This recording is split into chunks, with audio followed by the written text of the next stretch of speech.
জামাত ইসলাম আমাদের জেনজিদের সাথে যেভাবে স্ক্যাম করেছে সেটা আসলে অবিশ্বাস্য। কিভাবে স্ক্যাম করেছে আমরা একটু বলি। আমরা যে জেনারেশনটা আছি জেনজি, তারা কিন্তু এমন একটা সময় বড় হয়েছি তখন মোটামুটি জামাত ইসলাম নিষিদ্ধ ছিল, হাসিনা রেজিমে জামাতকে প্রকাশ্যে করতো না, এবং আমাদের মধ্যে এরকম একটা ন্যারেটিভ বিল্ড করেছিল যে জামাত মানেই সন্ত্রাসী, জামাত মানেই জঙ্গি, রাইট? বাট ওই সময়ে এরকম একটা পোস্ট ন্যারেটিভও মনে হয় প্রচলিত ছিল যে জামাত ইসলামের লোকগুলা না আসলে সবসময় জেনুইনলি ভালো, এবং জামাত ইসলামের সাংগঠনিক শক্তি, জামাত ইসলাম অনেক অর্গানাইজড, অনেক ডিসিপ্লিনড একটা দল। ইভেন যারা আওয়ামী লীগ করতো তারাও এই কথাটা বলতো যে যত যাই বলো জামাতের লোকগুলা কিন্তু প্রচণ্ড ডিসিপ্লিনড, জামাতের লোকগুলা কিন্তু অনেক ভালো। এবং আমরা যখন এই যে 24-এর গণ অভ্যুত্থানের পরে ন্যাশনাল ইলেকশনের আগে যে একটা পোস্ট ন্যারেটিভ সেগমেন্ট চলছিল, ওখানেও কিন্তু জেনজিরা অনেকেই এটা ভেবে জামাতের পক্ষে ছিল যে আসলে অনেক তো হয়েছে ওদেরকে দোষারোপ করা, আমরা তো ওদেরকে কখনো দেখি নাই, but they are actually good people. তারা বাকি যে মেইন স্ট্রিম পলিটিক্যাল পার্টিগুলো আছে তার থেকে অ্যাকচুয়ালি আলাদা। যারা জামাত সাপোর্ট করতো না, যে জামাতের ইডিওলজির সাথে আমার ইডিওলজি যায় না, তারাও এটা বলতো যে জামাতকে একটা সুযোগ দেওয়া উচিত। মজার ব্যাপার হচ্ছে এই আন্ডারগ্রাউন্ড থেকে যখন জামাত ইসলাম সারফেস লেভেলে চলে আসছে, সেইখানে কিন্তু এটা মনে হয় জামাত ইসলামের জন্য একটা কার্স। তারা যখন আন্ডারগ্রাউন্ড থেকে সারফেস লেভেল চলে আসছে, দিন দিন তাদের মুখোশ খুলে যাচ্ছে।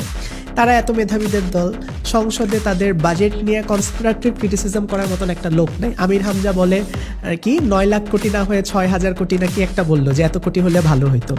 একবার সংসদে দাঁড়ায় বলে বাবা মুক্তিযোদ্ধা ছিল, পরে দেখা গেছে বাবা বেঁচেই আছে। আরেকবার সংসদে দাঁড়ায় ফ্রিজ এসি চায়, মানে এরকম তো চলতেছে। লেটেস্ট যেটা হলো সাতক্ষীরার এমপি গাজী নজরুল ইসলাম, উনি হোটেল রুমে একটা মেয়েকে নিয়ে ওইভাবে ধরা পড়লো।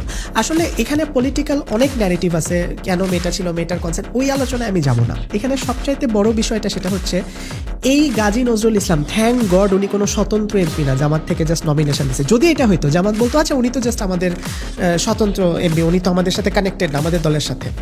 এই গাজী নজরুল ইসলাম হচ্ছে সেই কোরামের লোক, জামাত ইসলামে একটা এলিট লোকেদের কোরাম আছে, এবং এই কোরামে 7-8 জন বেঁচে আছে। এরা হচ্ছে সেই কোরাম যারা 90-91 সালে জামাতের এমপি ছিল, এবং আঞ্চলিক রাজনীতি থেকে শুরু করে আরবান লেভেলের রাজনীতি সব জায়গায় এইসব নেতাদের একটা মানে বিস্তর ইম্প্যাক্ট আছে। এই 7-8 জন জেমের মধ্যে এই গাজী নজরুল ইসলাম হইল একজন। উনি এরকম একটা কাজ করলো, যাকে আমরা দেখলাম নির্বাচনের আগে পর্দার আড়ালে থেকে মেয়েদের সাথে কথা বলে, সতর ঢাকা নিয়ে বয়ান দেয়, এটা সেটা। সবচেয়ে দুঃখজনক ব্যাপার সেটা হচ্ছে যে এরকম একটা ঘটনা হইতে পারে, এখন একজনকে দিয়া দলের বাকি জনকে জাজ করার কোনো সুযোগ নাই। কিন্তু সমস্যাটা যখন হয়, এটাকে ডিফেন্ড করার জন্য তারা প্রথমে বললো এআই জেনারেটেড, পরে বললো দ্বিতীয় বিয়া, 3 নম্বরে আমরা দেখলাম যে ওনার ফার্স্ট ওয়াইফকে দিয়ে একটা বিবৃতি দেওয়াচ্ছে, ওইটা উনি পারতেছে না, দেখে দেখে পড়তেছে, এরকম একটা সিচুয়েশন। খুবই বাজে অবস্থা। চিন্তা করেন, যেই মহিলা ফার্স্ট ওয়াইফকে দিয়ে আজকে এই বিবৃতিটা দেওয়ানো হচ্ছে, সেই মহিলা শেখ হাসিনার আমলে জামাতের উপর যে নিষ্পেষণ হয়েছে, সেই সময় এই মহিলা ওনার জামাই জামাত করতো, মানে ওনার এই হাজব্যান্ড জামাত করতো জন্যে পুলিশের হাজতে মেয়ে সহ দিনপাত করছে। আজকে যখন ভালো সময় আসছে, সে হাজব্যান্ডকে বাঁচানোর জন্য দ্বিতীয় বউয়ের পক্ষে সাফাই গাইতেছে।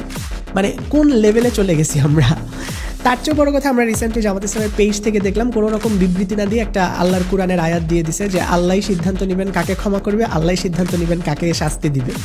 এখন তারা এটা নিজেদের বেলায় বলতেছে সিদ্ধান্ত নেবে, এদিকে তাদের এমপি আমির হামজা কিন্তু অলরেডি সিদ্ধান্ত নিয়ে ফেলছে কে জান্নাতে যাবে কে জাহান্নামে যাবে। বিষয়টা হচ্ছে এরকম।